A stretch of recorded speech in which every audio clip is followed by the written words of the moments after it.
Hi hello నమస్తే welcome back to our channel laddu vlogs 369. ఇవాళ నేను 3 రకాల రైస్ రెసిపీస్ అయితే మీకు చేసి చూపిస్తానండి. చాలా టేస్టీగా ఉంటుంది. లంచ్ బాక్స్లోకి అయితే అదిరిపోతుంది. సో ఆలస్యం చేయకుండా వీడియోలోకి అయితే వెళ్ళిపోదాం. ఇంట్లో కూరగాయలు లేనప్పుడు ఈజీగా చేసుకోవచ్చు ఈ రెసిపీ. ముందుగా నేను ఇక్కడ ఎండు కొబ్బరి అయితే తీసుకుంటున్నాను. ఒక అరదబ్బలో సగం చెక్క అయితే యాడ్ చేశాను. అలాగే 1 టీ స్పూన్ జీలకర్ర, అలాగే 2 చిన్న టీ స్పూన్ల కారం అయితే యాడ్ చేసుకుంటున్నాను. అలాగే పొట్టు తీయకుండా వేసేటటువంటి వెల్లుల్లి రెబ్బల్ని కూడా నేను యాడ్ చేసుకుంటున్నాను. పొట్టు ఉన్నట్లయితేనే మనకు బాగా టేస్టీగా ఉంటుంది. మనం పౌడర్ చేసుకుందాం. సో నేనైతే బరకగా అయితే పౌడర్ పెట్టుకున్నాను. దీన్ని మరీ స్మూత్గా అయితే పౌడర్ పట్టకూడదు, ఇలా ఉంటే సరిపోతుంది. ఇప్పుడు స్టవ్ మీద బాండిలు పెట్టుకొని ఆయిల్ అయితే వేసుకున్నాను. ఆయిల్ హీట్ అయిన తర్వాత ఇందులో నేను పోపు దినుసులు యాడ్ చేస్తున్నాను. ఇందులో జీలకర్ర, ఆవాలు, ఉద్దిపప్పు, పచ్చిశనగపప్పు, అలాగే వేరుశనగ పప్పు అయితే ఉంది. నేను ఇక్కడ కొంచెం క్వాంటిటీ తీసుకున్నాను. ఇవి వేగాక ఇందులో పచ్చిమిరపకాయలు అలాగే ఉల్లిపాయ ముక్కలు అయితే నేను యాడ్ చేశాను. ఇవి కొంచెం మనం బాగా మగ్గేంత వరకు ఫ్రై చేసుకోవాలి. కొంచెం మగ్గిన తర్వాత ఇందులో సాల్ట్ అయితే యాడ్ చేస్తున్నాను. అలాగే కొంచెం పసుపు కూడా యాడ్ చేసుకుందాం. ఇవి మంచిగా మిక్స్ చేసుకొని కొంచెం పచ్చివాసన పోయేంత వరకు ఫ్రై చేసుకోవాలి. ఇప్పుడు మనం ఎంత రైస్ అయితే తీసుకుంటున్నామో రైస్కి సరిపడా ఈ పౌడర్ అయితే యాడ్ చేసుకోవాలి. కారం ఎక్కువ తినేవాళ్ళు ఉంటే కనుక కారం కూడా అడ్జస్ట్ చేసుకొని వేసుకోవచ్చు.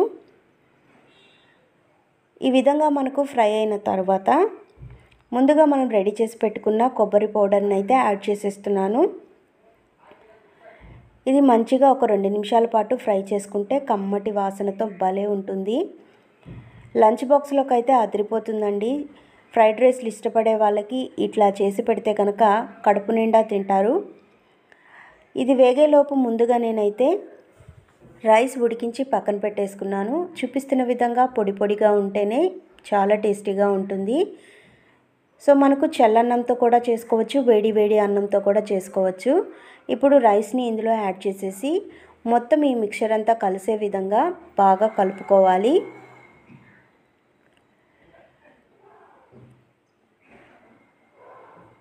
మనం అన్నం వండేటప్పుడు కొంచెం నిమ్మరసం కానివ్వండి, కొంచెం ఆయిల్ కానీ వేస్తే కనుక మనకు అన్నం పొడి పొడిగా వచ్చేస్తుంది. చూసారు కదా, ఈ విధంగా పొడి పొడిగా ఉంటుంది. మనకు రెడీ అయిపోయిందండి. చాలా టేస్టీగా ఉంటుంది. ఇంట్లో కూరగాయలు లేనప్పుడు కూడా ఈ విధంగా చేసుకొని తినచ్చు. లంచ్ బాక్స్లోకి అయితే ఈజీగా తయారైపోతుంది. సో పొద్దున మనకు వంట చేసేందుకు టైం లేనప్పుడు ఈజీగా ఈ విధంగా తయారు చేసుకోవచ్చండి. చాలా టేస్టీగా ఉంటుంది. సో ఇప్పుడు మనం రెండో రెసిపీ అయితే చూసేద్దాం.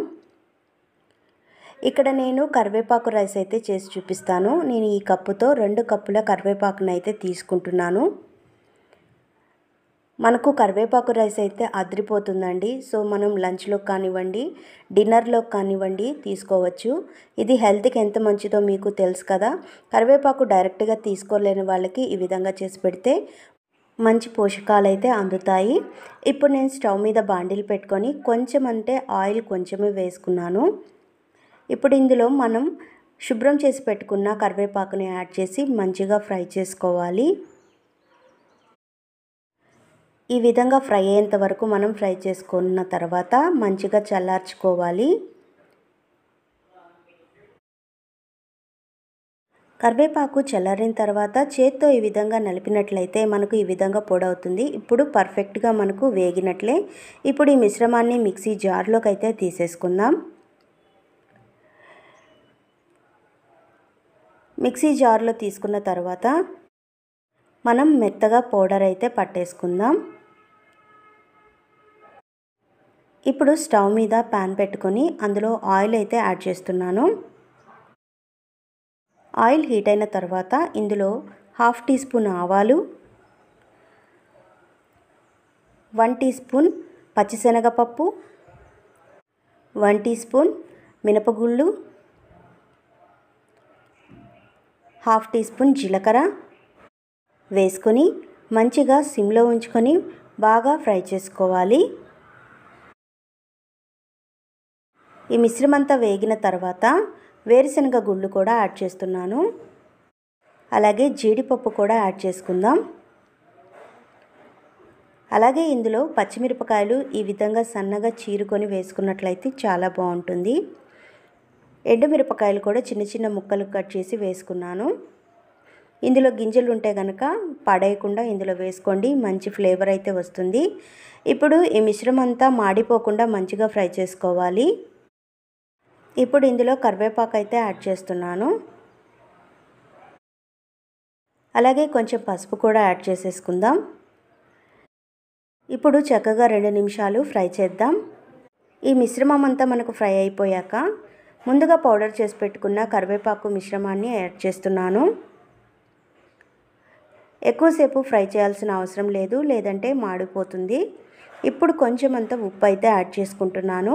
రైస్కి సరిపడా ఉప్పు అయితే యాడ్ చేసుకోవాలి. ఇప్పుడు ముందుగా ఉడికించి పెట్టుకున్న రైస్ అయితే యాడ్ చేస్తున్నాను. ఈ మొత్తం మిశ్రమం అంతా రైస్కి సరిగ్గా పట్టే విధంగా మనం ఫ్రై చేసుకోవాలి. సో మనకు రైస్ అయితే రెడీ అయిపోయింది. ఇప్పుడు నిమ్మదబ్బ ఒక సగం చెక్క పిండుకొని మనం ఒక 2 నిమిషాలు కలుపుకొని దించేసుకుంటే సరిపోతుంది. అంతేనండి, ఈజీగా రెడీ అయిపోయే కరివేపాకు రైస్ అయితే ఎంతో హెల్తీగా టేస్టీగా రెడీ అయిపోయింది కదా. మీరు కూడా లంచ్ బాక్స్లోకి యూజ్ చేయండి, చాలా టేస్టీగా ఉంటుంది. ఇప్పుడు ఆలస్యం చేయకుండా మరో రెసిపీ అయితే చూసేద్దాం. ఇప్పుడు నేను వెల్లుల్లి తాలింపు అన్నం అయితే చేసి చూపిస్తాను. దీనికి రైస్, నెయ్యి, జీడిపప్పు, కారం, ఉప్పు, ఉల్లిపాయ ముక్కలు, పోపు దినుసులు, పచ్చిమిరపకాయలు, అలాగే కరివేపాకు తీసుకున్నాను. పోపు దినుసుల్లో మినపప్పు, పచ్చిశనగపప్పు, జీడిపప్పు, ఆవాలు అయితే తీసుకున్నాను. ఇప్పుడు మనం తయారీ విధానం చూసేద్దాం. ఇక్కడ నేను ఒక గుప్పెడు వెల్లుల్లి రెబ్బలైతే తీసుకున్నాను. అన్నిటికీ పొట్టు తీసేయాలి. అలాగే ఇందులో మనకు ఎంత కారం అయితే తినగలమో అంత కారం అయితే యాడ్ చేసుకోవాలి. అలాగే రుచికి సరిపడా ఉప్పు కూడా వేసుకుంటున్నాను. ఇప్పుడు ఈ మిశ్రమాన్ని మనం మెత్తగా దంచేసుకోవాలి. ఈ విధంగా మనం దంచి పక్కన పెట్టుకుందాం. ఇప్పుడు స్టవ్ మీద బాండిలు పెట్టుకొని అందులో నెయ్యి అయితే యాడ్ చేసుకుంటున్నాను. వెల్లుల్లి తాలింపు అన్నానికి మనం నెయ్యి యూజ్ చేస్తేనే బాగుంటుంది, ఆయిల్తో అంత టేస్టీగా అనిపించదు. నెయ్యి హీట్ అయిన తర్వాత ఆవాలు, పచ్చిశనగపప్పు, మినప్పప్పు,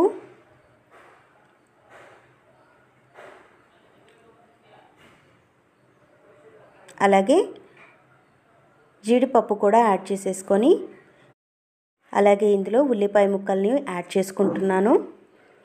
అలాగే సన్నగా తరిగిన పచ్చిమిర్చి ముక్కల్ని కూడా యాడ్ చేసుకోవాలి. కారం చూసి అడ్జస్ట్ చేసుకోండి. ఇప్పుడు మంచిగా ఫ్రై చేసుకుందాం. ఇప్పుడు ఇందులో కరివేపాకు యాడ్ చేశాను. అలాగే కొంచెమంత పసుపు కూడా వేసుకొని మంచిగా మిక్స్ చేసుకున్నాం. ఇప్పుడు ముందుగా మనం దంచి పెట్టుకున్న వెల్లుల్లి కారాన్ని కూడా యాడ్ చేసుకోవాలి. ఒక 2 నిమిషాల పాటు మనం మంచిగా మిక్స్ చేసుకుని కలుపుకుంటూ ఫ్రై చేసుకోవాలి.